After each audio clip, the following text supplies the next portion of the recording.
ሰላም ውድ ኖሮ ፊልምስ ቤተሰቦች በዛሬው መሰናዶ አንድ አስደናቂ ፊልም ይዘን ቀርበናል። አዲስ የሆናችሁ ሰብስክራይብ በማድረግ ቤተሰብ መሆን ትችላላችሁ። አብራችሁን ቆዩ። በፊልሙ ጅማሬ ላይ ዶክተር ጄምስ ዣቬር የተባለ ሐኪምና ተመራማሪ ሳይንቲስት እንመለከታለን። እናም የብዙ ሰዎችን ህይወት የሚያድን አንድ አብዮታዊ ነገር መፈልሰፍ ይፈልጋል። በመክፈቻው ትዕይንት ላይም የሥራ ባልደረባው የሆነው ዶክተር ሳም ክሊኒክ ውስጥ አይኑን እየተፈተሸ እንመለከታለን። እናም የመጨረሻው ምርመራ ካደረገ 3 ወር እንዳለፈውና ችላ ያለ እንደሆነ ይነግረዋል። ጄምስ ደግሞ በራሱ አይን ላይ አንድ የምርምር ጠብታ ሊሞክር እንደሆነ ነገረው። ስለዛም አይኖቹን በደንብ መመርመር ስላለበት በድጋሚ መታየት አለበት። ምንም እንኳን ጄምስ የዓመታት ልምድ ያለው ባለሙያ ቢሆንም ዶክተር ሳም አዲስ ምርምር በራሱ ላይ መሞከሩን በፍጹም አልደገፈውም። የሰው አይን ማየት የሚችለው በዓለም ላይ ካሉት ነገሮች 10% የሚሆነውን ብቻ ነው። እናም ጄምስ ሰዎች አይናቸው ከፈቀደላቸው በላይ ማየት እንዲችሉ የአይን ጠብታ ለመፍጠር እየሰራ ነው። በዚህ አዲስ ምርት የአልትራቫዮሌት እና የኤክስሬይ ሞገድ ርዝመቶችን እናም ከዛ በላይ ማየት ይችላሉ። ዶክተር ሳምም የማይመስል ሐሳብ እንደሆነ ግን ደግሞ ቢሳካለት እንደሚመኝ ገለጸለት። ቀጥሎም ጄምስ ወደ ምርምር ላብራቶሪው ሄዶ የቅርብ ጓደኛውና የሥራ ባልደረባው የሆነችውን ዶክተር ዳያንን አገኘ። እናም ለላብራቶሪው የገንዘብ ድጋፍ እያደረጉ ያሉት ባለሀብቶች እጅግ ትግስታቸው እያለቀ መሆኑን ነገረችው። ባለሀብቶቹ በጄምስ ሙከራ ላይ ብዙ ገንዘብ አውጥተዋል እና አሁን ለውጤቶቹ ዶክተር ዳያንን እያስጨነቁ ናቸው። ዶክተር ዳያንም ቢሆን ጄምስ ስለ ጥናቱ ምንም ነገር ስላልነገራት በጣም ተበሳጨች። ከዛም ጄምስ የምርምሩን ውጤት ሊያሳያት ተስማማና ወደ ቤተ ሙከራው ይዟት ገባ። ከዛም የአይን ጠብታውን ይዘት ለማሳየት በአንዲት ጦጣ ላይ ይሞክረውና ጦጣዋን የቀለም ልዩነት ፈተና እንድትወስድ አደረጋት። በዚህም ጊዜ በቀለማት ያሸበረቁ ምልክቶችን ከሱ እይታ ማየት ባትችልም ትክክለኛውን ግምት ታደርጋለች። እናም በቀለማት ያሸበረቁ ሉሎች ማየት እንደሚችልና የትኛው ከየትኛው እንደሚመጣ ማወቅ እንደሚቻል አረጋግጧል። ዶክተር ዳያን በእንስሳቱ የማሰብ ችሎታ ተደንቀዋል። ይሁን እንጂ ከጥቂት ደቂቃዎች በኋላ ጦጣው በልብ ህመም ሞተ። በጦጣው ሞት ቢያዝንም ነገር ግን በጠብታው ምርምር በመሳካቱ እጅግ ተደስቷል። እናም ጄምስ የአይን ጠብታውን ለሕክምና ዓላማ መጠቀም ይፈልጋል። ምክንያቱም በዚህ መንገድ ዶክተሮች የታመመን ሰው በመመልከት ብቻ በሽታውን ማወቅ ይችላሉ። ሆኖም ግን ለተጨማሪ ምርምር የባለሀብቶቹን የገንዘብ ድጋፍ አጥብቆ ይፈልጋል። ዶክተር ዳያን ከጥቂት ቀናት በኋላ በእሱና በባለሀብቶቹ መካከል ትልቅ ስብሰባ አዘጋጅታለች። እናም ጄምስ ደግሞ የፈጠራውን ውጤታማነት ለማረጋገጥ በጣም ጓጉቷል። ስለዚህም ራሱ ላይ ጠብታውን ለመሞከር ዝግጁ ነው። ስለ እቅዱም ለዶክተር ሳም ይነግረዋል። ነገር ግን ሳም በጥብቅ ይቃወመዋል። ምክንያቱም ደግሞ ይሄ የራሱን ህይወት አደጋ ላይ መጣል ነው ብሎ ያምናል። ጄምስ ግን አሁንም እንደምንም ሊያሳምነው ቻለና በማመልከቻው ሂደት ላይ እንዲያግዘው አግባባው። በቀጣዩም ትዕይንት ላይ ዶክተር ሳም ጠብታዎቹን ወደ ጄምስ አይን ውስጥ ጨመራቸው እና መጀመሪያ ላይ የጄምስ እይታ ግንዛቤን ያጣል እና ቀለሞችና የተደበላለቁ ነገሮችን ብቻ ነው የሚታየው። በህይወት ዘመኑም አይቶት የማያውቀው ብርሃን ይመለከታል። በጠረጴዛው ያለውንም መጽሐፍ ምንም ሳይገልጥ ማንበብ ቻለና ሙከራው በመሳካቱ እጅግ ተደስቷል። ነገር ግን አሁንም ቢሆን ማየት የሚችለው የነገሮችን ገጽታ ብቻ ነው እና 2 ተጨማሪ ጠብታዎች ወደ አይን ውስጥ ያስገባል። ሁለተኛው ጠብታ ግን ከመጀመሪያው የበለጠ እጅግ ያቃጥላል። በዚህም ጄምስ ይህንን በማድረጉ ተጸጸተ። በሚከተለው ትዕይንትም ዶክተር ዳያን እና ሳም ከባለሀብቶቹ ጋር ስብሰባ ላይ ናቸው። ጄምስ ደግሞ ከአይኑ ጉዳት ገና ስላላገገመ መምጣት አልቻለም። ባለሀብቶቹ ደግሞ ካሁን በኋላ በሱ ስራ ላይ ማመን ትተዋል። እናም ለፕሮጀክቱ የገንዘብ ድጋፍ ማድረግን ለማቆም ወሰኑ። በቀጣይም ዶክተር ሳም እና ዳያን ዜናውን ሊነግሩት ወደ ጄምስ መጡ። ጄምስ ከጉዳቱ ለማገገም ጨርቅ አይኑ ላይ ቢያስርም ነገር ግን ሙሉ በሙሉ ይመለከታቸዋል። ከአንድ ሳምንት በኋላም ወደ ሆስፒታል ተመለሰ። ከዛም ነርሷ ስቴኖሲስ በሽታ ያለባት ትንሽ ልጅ አሳየችው። ጄምስም ደግሞ በአዲሱ የማየት ችሎታው ውስጧን ተመለከተና ያደረጉላት ምርምር የተሳሳተ መሆኑን ነገራት። እናም ታዳጊዋ ልቧ አካባቢ እጢ እንዳለ ተመልክቷል። እናም ስለ ጉዳዩ ለልጅቷ ዋና ሐኪም ነግሮታል። ነገር ግን ሰውየው በትዕቢት ተገፋፍቶ ለመስማት ፈቃደኛ አልሆነም። ምሽት ላይም ዶክተር ዳያን ወደ ፓርቲ ይዛው ሄደች። ጄምስም ግን እንደዚህ ባሉ ፕሮግራሞች ባይደሰትም ነገር ግን እንደምንም ከአንዲት ቆንጆ ሴት ጋር ለመደነስ እየሞከረ ነው። እናም በድንገት አይኑን ያሳከከውና የሸፈነውን ሲያወልቀው ሰዎቹ በሙሉ ራቁታቸውን ይመለከታል። ጄምስም በድንጋጤ ዙሪያውን ተመለከተና ዶክተር ዳያንን ራቁቷን ተመለከታት። እሷም ይህንን ስላወቀች በፍጥነት ወደ ቤት ይዛው መጣች። በሚቀጥለው ትዕይንት የትንሿ ሴት ቀዶ ጥገና ቀን ነው። እናም ጄምስ ቀዳሚ ሐኪሙን ውሳኔውን እንደገና እንዲያጤነው ደጋግሞ ይጠይቀዋል። ምክንያቱም ምርመራው የተሳሳተ ነው። ነገር ግን ዶክተሩ ሊሰማው አልፈልግም። ከዛም ጄምስ ተበሳጨና ዶክተሩን በስህተት አስመስሎ እጁ ላይ ቆረጠው። ዶክተሩም እጁ ላይ ጉዳት ስለደረሰበት ቀዶ ጥገናው ማድረግ አልቻለም። እናም ለጄምስ እድሉ ተሰጠው።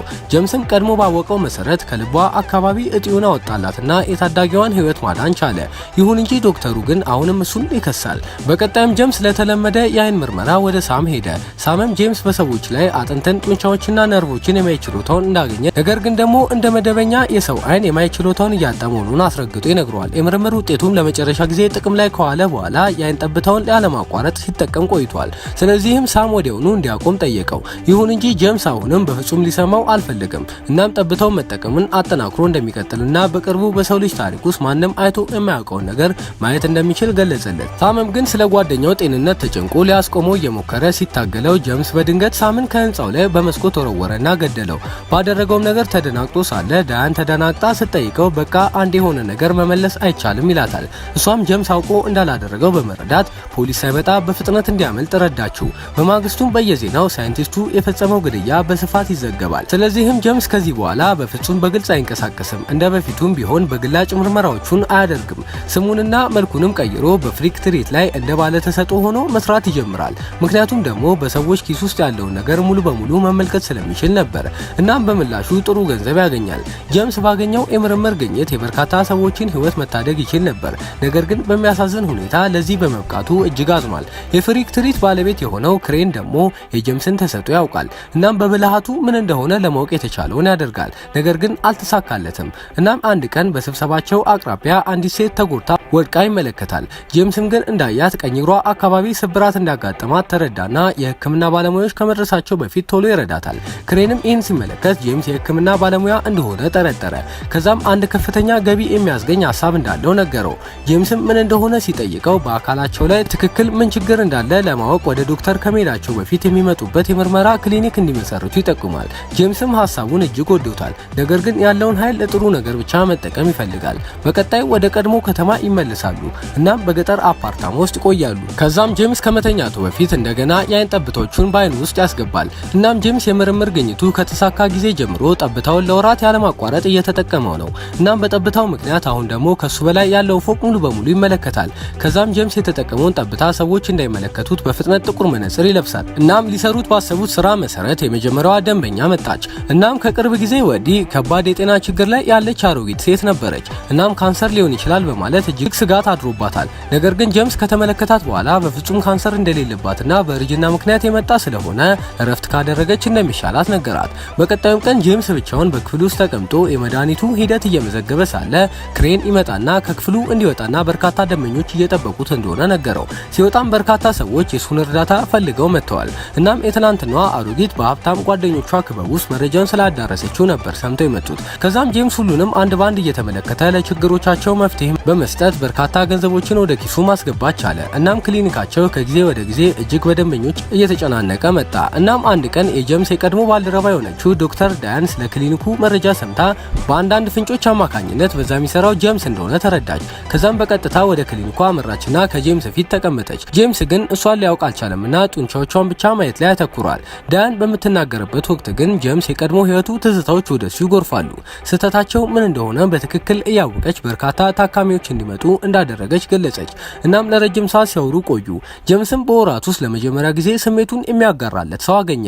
ከዛም ጄምስ ምሽት ላይ በአይኖቹ ሽፋሽፍት ምክንያት በፍጹም መተኛት እንዳልቻለ ይነግራታል። ጠብቶቹም በህይወቱ ላይ በመጥፎ ጎኑ እርግማን ሆነውበታል። እንደዛም ሆኖ ግን ጠብታውን መጠቀም አላቆመም። እናም ዳያን ስለ ቀጣይ ጤንነቱና በፖሊስ ሊያዝ እንደሚችል ታስብና እጅግ ትጨነቃለች። እናም እሷ ከጎኑ ልጠብቀው የምትችልበት ቦታ እንዲመጣ ትጠይቀዋለች። ነገር ግን ክሬን ጣልቃ ይገባና በፍጹም እንደማይሆን ይነግራታል። ምክንያቱም የጄምስን ተሰጥኦ በመጠቀም ከፍተኛ ገንዘብ እያገኘ ነበር። ከዛም ግን እሱም ታገሉና ሮጠው ወጡ። አሁን ጄምስ አይኑን መቆጣጠር መማር ይፈልጋል። ነገር ግን ለሙከራው ገንዘብ ያስፈልገዋል። ስለዚህ ወደ ቬጋስ ሄደው በካዚኖ ውስጥ ቁማር ተጫውተው ገንዘብ ለማግኘት ወሰኑ። ምክንያቱም ጄምስ በቁማር ሊሸነፍ እንደማይችል ግልጽ ነው። እናም በሌሊቱ መገባደጃ ላይ የሚበቃውን ያህል በርካታ ገንዘብ መሰብሰብ ችሏል። ነገር ግን የቁማር ቤቱ ኃላፊ ወደ ፖሊስ በመሄድ አንድ ግለሰብ በአንድ ምሽት ይህን ያህል ዙሮች ሊያሸንፍ አይችልም በማለት በማጭበርበር ይከሰዋል። ጄምስም ስለ ራሱ ለማስረዳት ሲሞክር አንድ ፖሊስ የአይኖቹን ቀለም ለመመልከት ሲጎትተው መነጽሩ ወለቀና የጄምስ አይን በሚገርም ሁኔታ ተቀየረ። ፖሊሱም ተገርሞ እየተመለከተው ሊያስቆመው ሲሞክር ጄምስ አጠቃውና አመለጠ። ወዲያውም ፖሊሶቹ ጄምስን ከዚህ ቀደም ጓደኛውን ገሎ ያመለጠው ሳይንቲስት መሆኑን ተረዱና እሱን ማሳደድ ጀመሩ።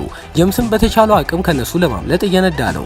ከዛም ፖሊሶቹ እየተከተሉት ሳለ ጄምስ በፍጥነት እያሽከረከረ አደጋ ደርሶበት መኪናው ቢገለበጥም ጄምስ ግን መትረፍ ቻለ። ከዛም ጥቂት ከተራመደ በኋላ የተወሰኑ ሰዎች ሃይማኖታዊ ዝማሬ እያደረጉ ያለበት ቤተክርስቲያን ደርሶ ገባ።